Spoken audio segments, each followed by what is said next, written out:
নমস্কার বন্ধুরা, আজকে আমি তৈরি করব মুচমুচে পেঁয়াজি। তার জন্য পেঁয়াজটাকে জিরি করে কেটে নিয়েছি, তার সাথে দিয়ে দিলাম কাঁচা লঙ্কা কুচি আর কিছুটা জোয়ান।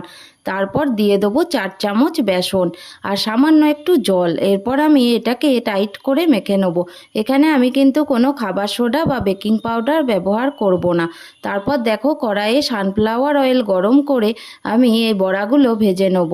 আর বড়াগুলো দুপিঠ আমি খুব হালকা করে ভেজে প্রথমে তুলে নেব।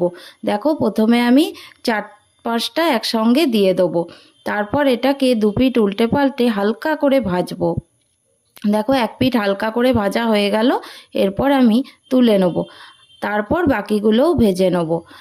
আমার চ্যানেলটা যদি তোমাদের ভালো লেগে থাকে প্লিজ সাবস্ক্রাইব করে দিও আর লাইক কমেন্ট শেয়ার করে তোমরা আমার পাশে থেকো। দেখো, তারপর একটা ছোট বাটির উল্টো দিক করে এই বড়াগুলো আমি পুরো সমানভাবে চেপটে নিলাম। এরপর এটাকে আমি আবার ফ্রাই করব। তার ফলে এটা খেতে খুবই সুস্বাদু হবে এবং মুচমুচে হবে।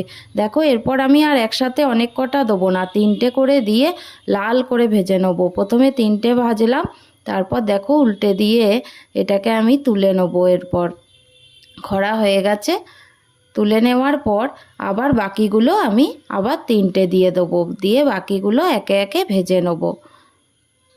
দেখো, এইভাবে আমি সবগুলো ভেজে নিলাম। পেঁয়াজি আমার তৈরি।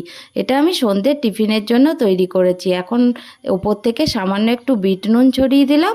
আর এবার মা আর ছেলে মিলে আমরা অল্প একটু মুড়ি দিয়ে পেঁয়াজি খাবো।